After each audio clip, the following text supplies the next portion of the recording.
I'm coming to you live from Ramsey Solutions Studios in Nashville, and you are joining a conversation about who you are, what you were created to do, where you want to do it, and how you can get there. It is about your purpose in your work, which is a huge part of your life. It's not your entire identity, but it is a massive part of you, the individual, and your purpose. You were created to work. Let me say it a different way, because some of you go, wait a second, I don't want to be a workaholic. I don't want to have all my identity tied to my work. I didn't say those things.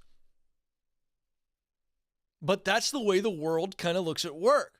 And we're going to shake you a little bit and get you to see work the way we see work, and that is that we were created to contribute. So if I change work to contribute, you go, okay, I think I can get on board with that. Meaning we all want to make a difference. Contribution. You were created to contribute. You were created to fill a very specific role, contribution zone, if you will. That means you are needed, but it means you must do it. So there's value, there's intention in that you were created to fill a unique role. You are needed. That's tremendous value. You do have value no matter what somebody has done or said to you. And then you must do it. There is a duty, or let's use a more common word, responsibility for you to show up and be the best version of you, because there are other people on the end of your purpose. It's not about you.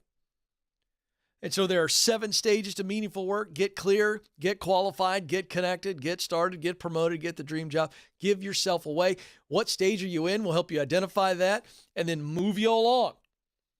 But this is your show. It's interactive. You can call in right now, 844-747-2577. Phone lines are open, 844-747-2577. In just a moment, going to get into some time management myths. This is really going to be practical. And then you don't want to miss later in the program. Boy, this blew up on social media today. Should all internships be paid? I'm going to break the story down, give you real life application from my career and Madison, her career as well. We both have personal testimonies on this issue. This is super important. And I'm not just going to comment on a social media frenzy.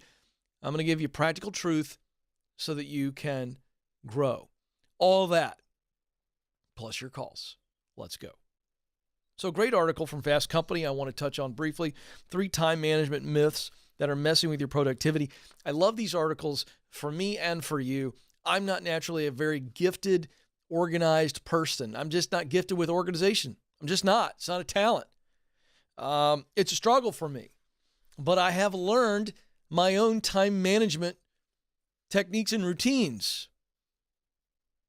So if you're somebody like me, don't just zone out here, because whether you're gifted with the talent of organization or not, you still are managing your time. And here's some myths that I think this is really good. Here we go. Myth number one, improved time management increases your performance. And the article says performance is much more than time. Absolutely right. See, time management has nothing to do with performance. Time management has to do with how you spend your time. The performance itself is not affected by where you schedule it during the day. Think about that for a second. So don't start going, well, I am performing well because I've got my time managed properly. No, you're not. It has nothing to do with how well you're performing. It just means you're being efficient in what you're doing. Know the difference. So time management is about quality, not quantity. It's not about how much I get done and how well I perform. It's when am I performing this versus this. Myth number 2, time management success is about managing your time. The article says the best way to maintain performance with less stress is focusing on filtering. I could not agree more. No matter how amazing your time management system is, if you let too many things in on the system, right? You let too many things in your time funnel for the day, no matter how organized you are, you're never going to have enough time to get everything done. And this is a trap. The time management stuff can be a trap, because then you think you're Superman, Superwoman, and that you can get way more done. So what do you start doing? You say yes to way more than you should. And you haven't. All you've done is systematize stress. Wake up, folks. Now, this is not in the article, but I want to add this because this is a game changer when I learned the Pareto principle, which means it's the law of 80-20, meaning you should spend 80% of your time on the top 20% of your priorities. So put that into buckets. Your personal life, your professional life, physical, emotional, spiritual. Pick the areas that are important. When you're spending your time, you have 24 hours, just like everybody else. What do you want to spend it on in those buckets? What are the top 20% of your priorities in a whole day? Not just professional. That's only a part of your day. Big part of your day, but only a part of your day. And then myth number 3, meetings are complete time wasters. Now, this stepped on my toes, and I don't mind admitting this because I'm a guy that walks around Ramsey Solutions and I poo-poo meetings. I do. Every organization has lots of meetings, and I'm a guy that doesn't like a lot of meetings. I like, let's just do a quick text, email, touch base, and a quick stand-up. What I can do at 5 minutes at your desk is way more effective than a 30-minute meeting that'll take a week to have the meeting when I can get the answer in 5 minutes. This is the way I look at life. It's not always that easy. I know I oversimplify, but I'm stepping on my toes in order to help some of you that are wired like me. There are stories I see all the time about celebrity CEOs and big shots like Oprah or Mark Cuban who say, I'm not going to any meetings. Well, they got other people doing the meetings and then they're bringing it to them. They're still having meetings. I don't care what they say. But I understand they have limited time for meetings themselves. But they've got a system, they got a staff, they got people. So here's the thing. I'm not saying, and the article's saying, I think it's the truth, I'm not anti all meetings, but I think you ought to be purposeful and strategic about when you do the meetings. So I'm a fan of going, I've got 3 to 5 set meetings. That's all I've got right now in my life. Okay, in the professional setting here. So when are those meetings? Are there certain days? Come up with the blocks, try to figure it out so that you're being effective. So anyway, good stuff there. If you want to read the entire article, Fast Company is the source, 3 time management myths messing with your productivity. So there you go. We're going to get to that. All right.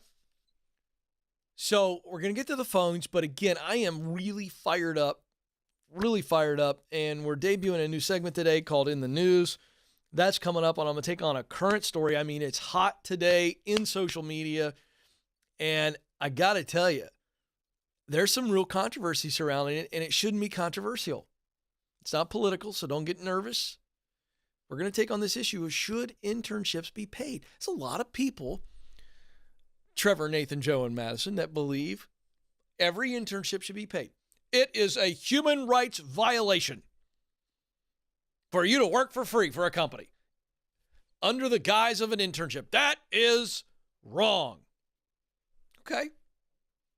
Some of you see it the way I see it. It's the only way you get some experience. I'm going to break it all down, and there's a lot of food for thought here because I'm a big fan of internships. In fact, I write about this very topic. It's one of the 5 places in my best-selling book, The Proximity Principle, a place to practice. There's a whole chapter in the book, Joe, on this issue. I'm on the record, but we're going to break it down today. So there you go. If you want to read a whole chapter on what I think about this, go get the book, The Proximity Principle. That's coming up. But first, to the phones we go, 844-747-2577. Ryan is in Raleigh, North Carolina. Ryan, you're on the Ken Coleman Show. Hi, Ken. Thanks for taking my call. You bet. How can I help you? So I'm 33 years old, and I've been with the same company since I was 19, so almost 15 years. Since then, I've kind of worked my way up the ladder. I've worked in a couple different positions, and most recently, for the last 3 years, I've been in an engineering position without having obtained an engineering degree. Good for you. So one thing, I've always wanted to work in like aviation and aerospace, but the company I currently work in is not. It's not a totally different industry. So my question is kind of twofold. How do I get into aviation or aerospace with having no previous experience, and how can I justify leaving a job of 14 years to start over completely in something new? Okay, let's take on the second question first, because it's the most important question you asked. It's more important than the one that you think is the most important, but it's the most important. And secondly, it's the easiest to answer, okay? So how you get over leaving a good company, a solid company where you got talent and experience is you tell yourself, or ask yourself, it's a question. Do I want to spend the rest of my life in a safe job that I have zero juice for and get to the end of my working career and have regrets that I didn't go do the thing that I've always wanted to do? Just ask yourself that question. I know what the answer is going to be. I don't even have to put you on the spot. That's not what you want. That's why you called me. So you need to get over what everybody else thinks, because when you ask yourself that question, what's the resounding answer going to be? Give it to me with a little emotion if you ask yourself that. No, I don't want to stay in a place I'm not happy. Right. Okay, so we settled it for you, yes or no? It's settled, right? Yes. So you know what the real problem is? And by the way, this isn't a Ryan thing. This is called human. Okay, this is a human thing. We're worried about what other people are going to say. That's what you're really worried about. And when they start to go, Ryan, why would you do that? You're gonna start from scratch at the age of 33 and try to get into an industry you have no experience in? That's crazy and wacky, isn't it? Isn't that what you're worried about people saying? Yeah. Because guess what happens? Some of those people are going to be people, they've probably already said it to you, is my guess. But if they haven't, they will. And they're friends and family, people that you love and respect. And they're not being unkind about it. They're not trying to purposely step on your dream. They're just looking at it, and they look at it and they go, oh gosh, that's scary. I'd never do that, for all of their reasons. So they project that onto you. And here is the deal. Because of the quality of the relationship that you have with these folks, their opinion starts to weigh on you, and it becomes your opinion. So that's what you're dealing with. So you must remind yourself, Ryan, why you want to do what you want to do. And have a mental image. Write it down in a journal. Put it on your mirror, on your closet door. I don't care. But because this is settled, and you settled it live on YouTube, the decision's made. You understand? Yeah.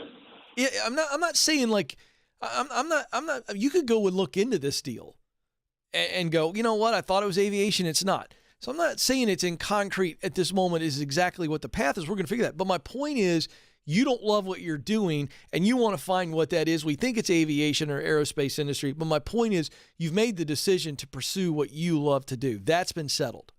So no longer does anybody else get to say anything that changes that. That's in concrete. Understand what I'm saying? Yes, sir. All right. You see how that's important? Yes. We build on this. All right. So forget job title for a moment. To the best of your ability, if I fast forwarded everything and you were qualified through what you need to learn, and then ground level, you got the basic experience, and I could just wave my Ken Coleman Show pencil in the air and go poof and put you in the aerospace aviation industry, what would you be doing? Some type of engineering. I love to troubleshoot and find problems, fix problems. Right. And so I feel like a hands-on type engineering position would be my choice. That's awesome. So here's what we're aiming for. A hands-on engineering job in aviation aerospace. Right?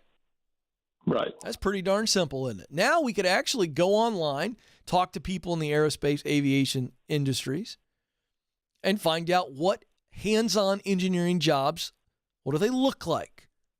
What are the requirements to get qualified? What experience do I need? What education do I need? How much is that going to cost? How long is that going to take? I just walked you through the 4 clarifying questions in stage 2, which is get qualified. You're already ready to move out of stage 1, which is get clear. Stage 2 is get qualified. What do I need to learn? That's the education question. What do I need to do? That's the experience question. How much is that going to cost me?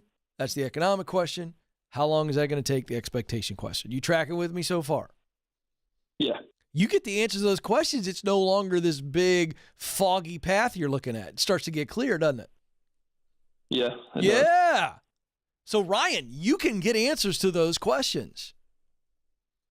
You really don't even need anything more from me. I just laid it all out. I laid out what you need to do practically and the answers you're going to get which will then inform your plan. So then you sit back and you got all the answers for what it's going to take to get qualified. Then you got some choices to make. So then you go, okay, can I pursue this on the side, stay in the job that I've been very successful in, or do I need to move to another engineering job? Because you got a track record, man, of actually doing an engineer's job without the schooling and the qualification. That's pretty impressive, isn't it? Yeah. I love it. I actually would love a poster of Ryan on the wall of the studio right here, folks, because Ryan is an engineer. True or false, Ryan? True. Some people would say, well, he's not technically an engineer. Is that true or false? I don't know. I've heard, a lot of employers, you got to have that degree to really work as an engineer. So answer my question. Some people would look at you, and you and I know you're an engineer. That's what you do every day. You just said true. Some of the people would look at you and say, well, he's really not an engineer. He's kind of playing the role, but he's really not. He doesn't have the qualification. He doesn't have the technical. And what would you say to those people if they weren't in the room? I am an engineer. Yeah, go pound sand, you idiot. I'm an engineer. I do it every day. Am I right or am I wrong? You're right. So here's my point. Don't be held back by the traditional qualification. You've already beat the odds. You've already circumvented the system in one career, have you not? Yeah. Now, I am not painting a picture for you that you're going to be able to circumvent the process for aviation and aerospace. But what I'm saying is you can do it. And I think that's what you called for today. I don't think you needed all the specifics, but I gave you the questions to get the specifics. I can't answer those, but those are the questions to go answer. Then you got them. But I think more importantly, you needed somebody to tell you, you're not a lunatic. This is the thing that you need to explore. And as you explore it, the specific nature of the work and the specific area of the work within aviation or aerospace, because those are kind of two different things, but they can be combined. That's going to reveal itself as you look into it. And you stay in a day job. And if it takes longer to get qualified, fine. But there's no reason for you to be unstable financially in any of this process. Even if you've got to save up, work like crazy for 3 years or 4 years, work 2 or 3 jobs, stack up 6 months, 2 years worth of cash flow to live, cut your expenses. There's a way if you've got a will. You with me, Ryan? Yes. All right. You got this, don't you? Yes, sir. All right. No more talking. It's time to start doing. 844-747-2577. Troy, Michigan is where we go for Tara. Tara, you're on the Ken Coleman Show. Happy Tuesday, Ken, and thank you for taking my questions. You bet. My first question is, it's actually perfect for what you were just telling the gentleman before me, is how do I maintain motivation when pursuing the education to get qualified?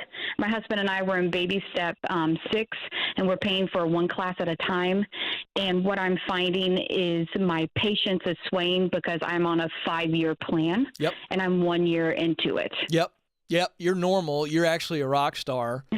That's the right reaction for somebody who's on purpose and who's got a vision. You spent so much time looking at that professional pinnacle, that mountaintop, and then when the time comes for you to start climbing it, you're like, oh my gosh, I just want to get to the top, right? Yes. That's normal. Okay. So you use the magic word that so many people don't really understand, motivation. See, motivation is not some magical elixir that somebody else can put inside of you. Ken Coleman can't stand up on a stage in front of thousands of people, which I've done, and pour my guts out and fire people up, which I do, and me all of a sudden put motivation inside of you. I can't do that. It's not a transfer thing. It is a internal thing. You've already got the motivation. You're just focusing on the wrong thing. So what is motivation? Motivation is my motive. It's my motive. So this is my favorite kind of phone call to do on the Ken Coleman Show, is help somebody like you get your eyes on the right thing. Problem is your eyes are on the wrong thing right now. Your eyes are on the 5-year journey. Your eyes are on mile marker 1, and then you're like, good grief, I got the mile marker 1 and I got 4 more mile markers. I got 4 more years. And you're just looking at that, and you're looking at the time, and you're looking at the sacrifice, and you're looking at, I'm not actually doing the thing I want to do, and this is taking forever. Am I right? That's where your eyes are. Absolutely. All right, so let's have some fun, shall we? Let's get inside Tara's heart. What is the thing? What's the dream? What's the professional pinnacle that you got your heart set on? What is it? Describe it. It is being a therapist who specializes in trauma. Oh, what kind of trauma? I'm interested in pursuing either childhood trauma or looking at the working with military. Okay. Why do you want to help those specific people and the specific traumas that you know what they are? They're running around in your head. You've identified them. Why do you want to help those people with that trauma? Childhood trauma, I believe, really, if you don't work through your childhood trauma, then I really do believe that it impedes your growth as an adult. And when people have that trauma and they don't work through it, that it ends up stopping them from being the person that they were meant to be. And so I feel very compelled. And I think, too, it's from working with a therapist for over a decade. So I understand that journey. And just being able to have walked that path and conquered one of my own Mount Everest with trauma, that there is so much that you can get when you invest in yourself. And when you invest in yourself and you heal yourself, then many doors and opportunities open, and then you're able to serve a greater community because you are operating where you need to operate from. That is beautiful. Tara, as soon as the show's over today, we've got about 18 minutes or so left in the show. Within minutes, I'm told, they post this live stream on YouTube. They post it on my YouTube page. And we've been on the phone for about 4 minutes. So doing some real quick math, at about 18 minutes after the show starts, that's when you come on the air. And I want you to watch the call. You can even fast forward the call to about 3 minutes into the call when I asked you that question. And I want you to start it there, and I want you to record it with your phone, so that you can watch that a couple of times today before you go to bed. Watch it every morning for about 3 to 5 days, because you said that so beautifully. You crystallized your entire why in about a minute. It was phenomenal. It moves me. You have past pain that you have been able to overcome, and now that pain has turned into a raging inferno passion to help others. You need to focus on that in the days where you go, oh, the journey is so long, Ken, I need motivation. That's what you said. No, you don't, because you got a motive. And whatever it takes, whether you go back into your journey and you think about how powerful the therapy was in your life, what that therapist meant to you, I bet you'd stand in front of a dump truck hurtling down to their certain death. You'd probably save their life or give your life for theirs, wouldn't you? Because of what they've done for you. Absolutely. Well, then you need to grab that. If your why doesn't make you cry, it's not your why. And I'm telling you something, Tara, your why's got some deep, deep tears around it, and you can see it and feel it, and you have to stay there. So in year 2, in year 3, we're right in the middle of the marathon. You remember why you're doing this. Picture the people that you want to help, even if you've never met them. And remember the life change that's been given to you through this role, and you remember that, and then you realize over and over again, I'm going to be able to do that for somebody else. And have a small part, but an important part, and somebody becoming who they truly were meant to be, to overcome pain and to put some beauty back into this world. Whew. I got goosebumps, Tara. Well, thank you so much. That's all you need. You need perspective. You've already got the passion. You just need perspective. Appreciate you, Tara. You're going to do great things.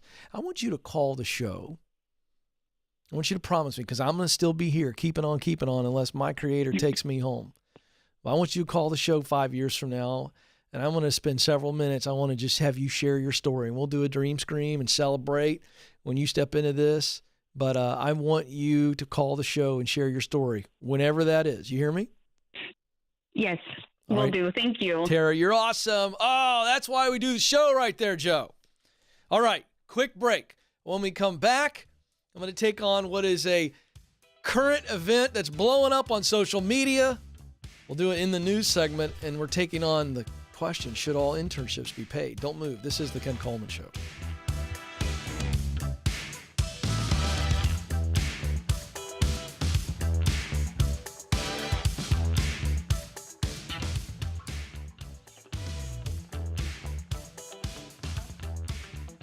We were drawn to Christian healthcare ministries because we both had young families and we wanted to have more children. And we had also just started a real estate company and needed to find healthcare coverage that would meet our needs. We were attracted to CHM because of its low monthly costs and the ability to negotiate medical costs down. Established in 1981 and accredited by the Better Business Bureau, CHM is here to meet the needs of your growing family or small business. Check us out at chministries.org. We absolutely believe in it.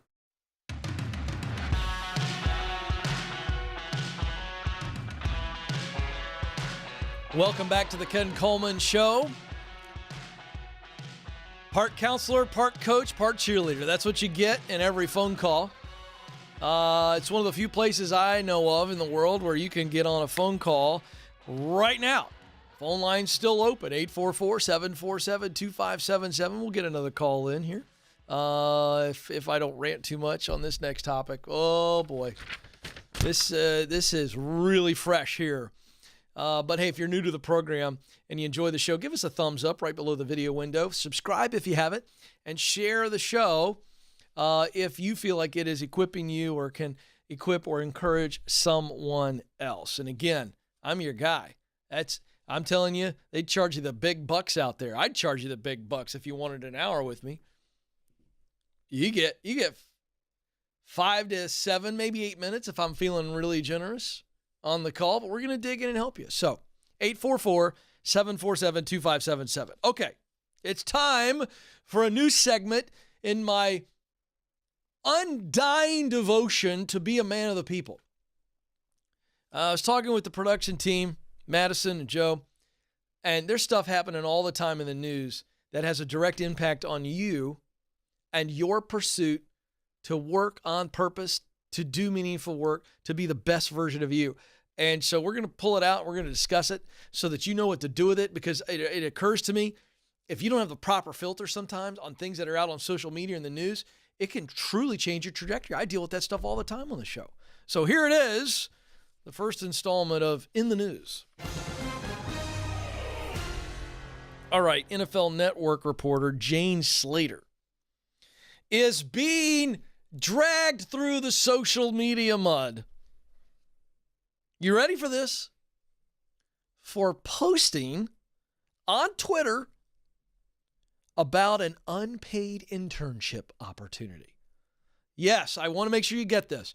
She is being destroyed by the woke mob and the snowflakes. Which, by the way, there's not enough data or research, Madison, for me to verify this, to say that they're one and the same, that the woke mob and the snowflakes are one and the same. But I do know this, high concentration of snowflakes hang out with the woke mob. This we know. All right. Here's what she tweeted. Folks, I'm just going to read the tweet. This is what she's getting crushed for. Broadcast journalism students. Exciting internship opportunity for you. Can you set up well-lit Zoom Skype calls? Record? Edit them? And do you want access to the leagues? She's talking about the NFL. Do you want access to the league's top draft prospects? Unpaid, great experience, inbox me. Let it sit. It's very controversial. So I don't want to rush. I want you to absorb the outrageous statement she just made.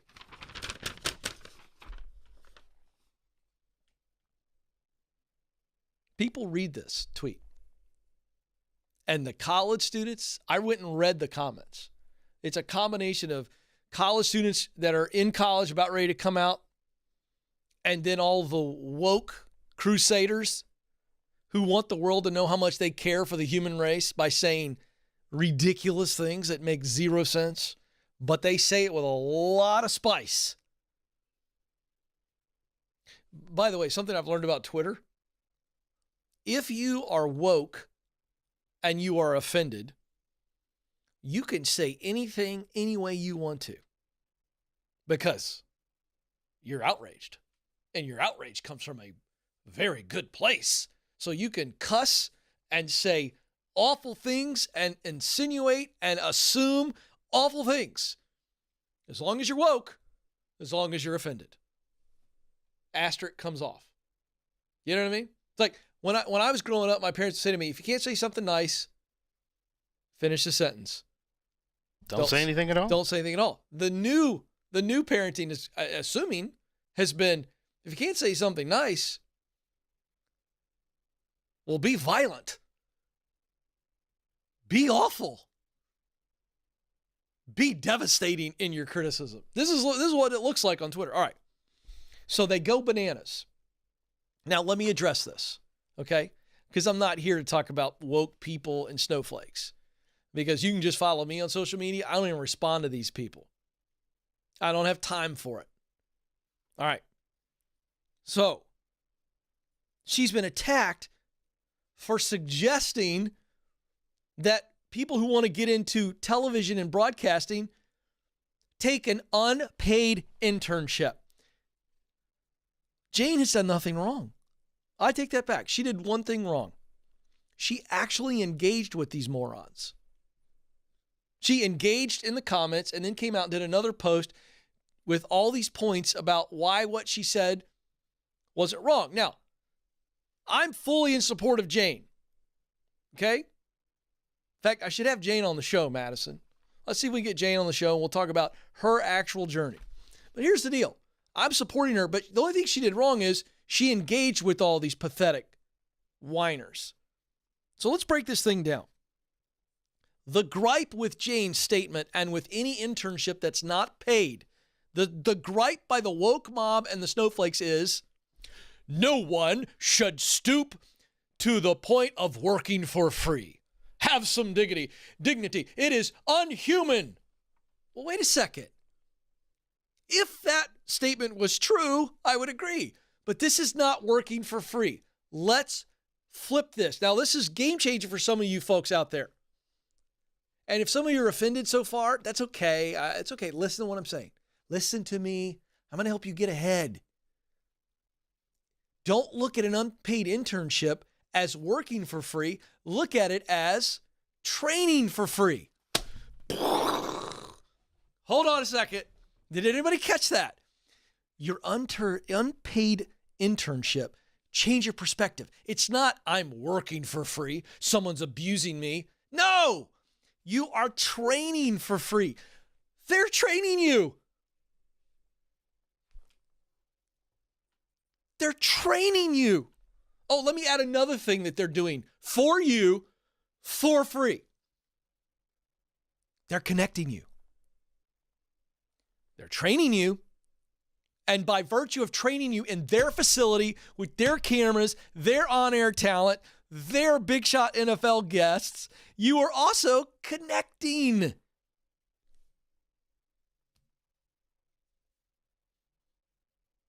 Rarely am I speechless, but I mean, this is a perspective change. And I'm not being unkind. Listen to me.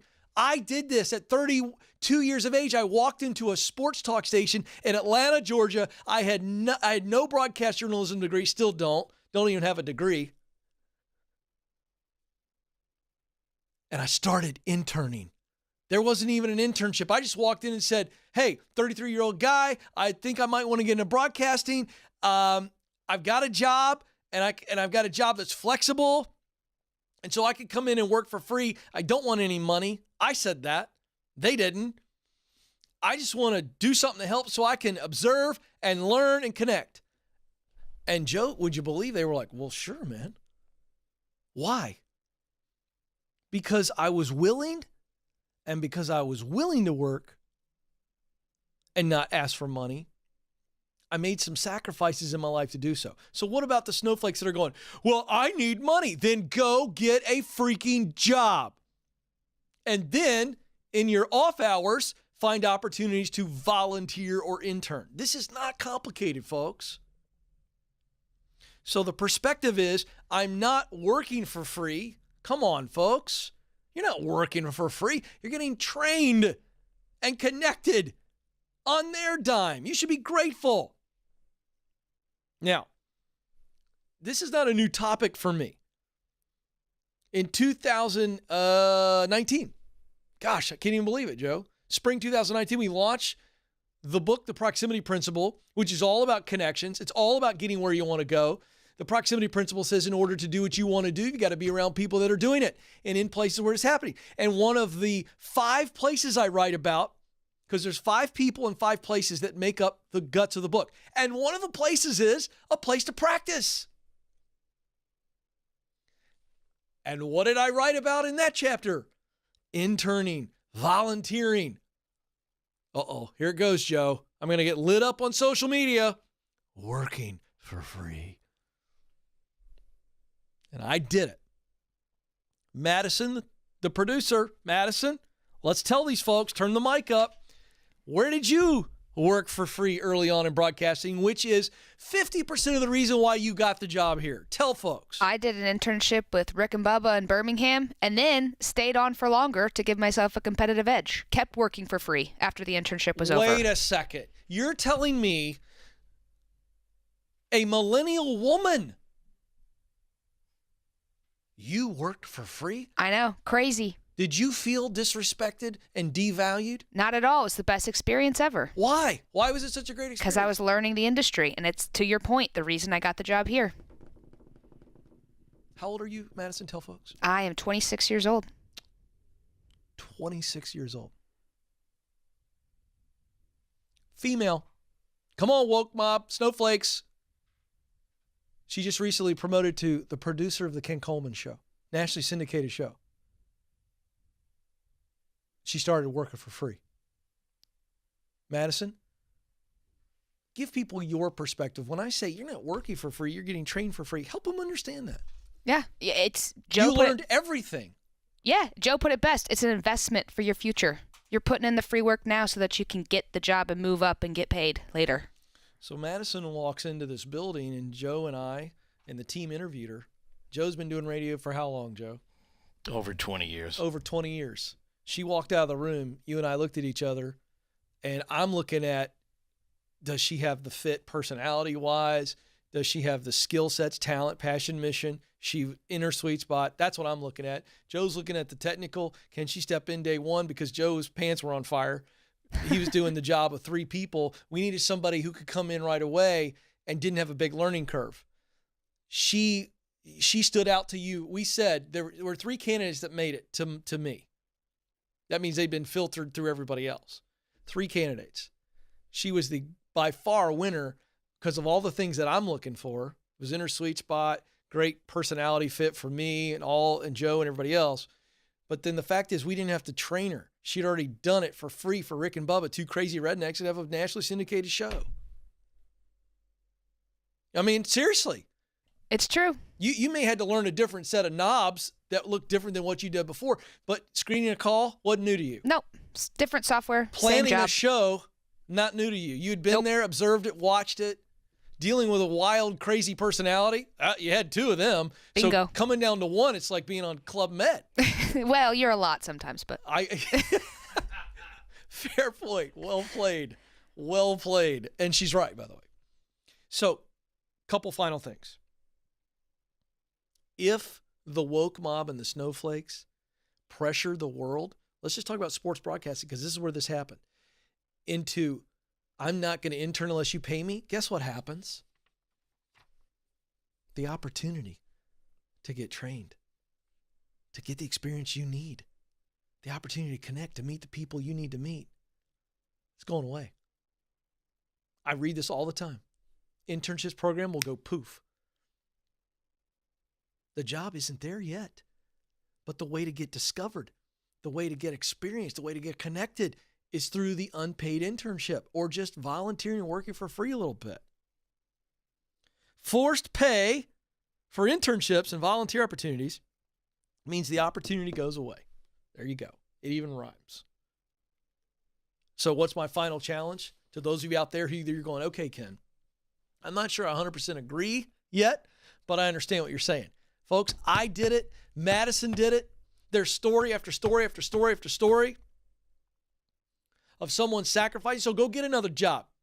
If you got to pay the bills, guess what? You can't do what I'm saying right now. I understand that. Go get a job. I say all the time, don't even try to transition to the dream job if you're not stable financially. I work for Ramsey Solutions. I'll tell you right now, if you are in such great debt and such financial straits, then I would say get your financial house in order. Then we'll start working towards the dream job and purposeful work. A job right now may be the thing you need to do. I'm okay with that. But stop tying the two together. I'm so sick of the whining and the entitlement because I'm one of those people who grew up lower middle class, folks. Oh, I'm going to go research you, Ken. You probably got a rich grandpa. Would you know that these woke mob and these snowflakes went after this reporter and said, well, your grandfather owns a food company, and so you're really wealthy, and you got privilege. Let me just tell you something. I come from nothing and had nothing and started at 33. Don't bring that crap my way. No. And here's the other thing. I'm not mad. I just believe in you too much. See, I actually know that you can do it. I actually know, because I lived it, that the unpaid internship could be the break that you have been praying for. But you got to get over yourself. You got to work a little harder. Do what you have to do so you can do what you want to do. My final challenge on this, while everybody else is whining about their paid internship that they want, and there's no paid internships. How am I supposed to get in? How am I supposed to do it? There's no paid internship. I've got bills to pay. While they're whining, you start working for free. And I got news for you. You're going to work hard. You won't make any money. But 10 times more valuable than that puny paycheck that they're whining about is the experience and the connections that you're going to get. And those same people, still going to be whining. Stop whining and start working. All right, my time's almost up. But before I let you go, you matter, and you do have what it takes. Thank you for joining us. Until next time, this is the Ken Coleman Show. Press on.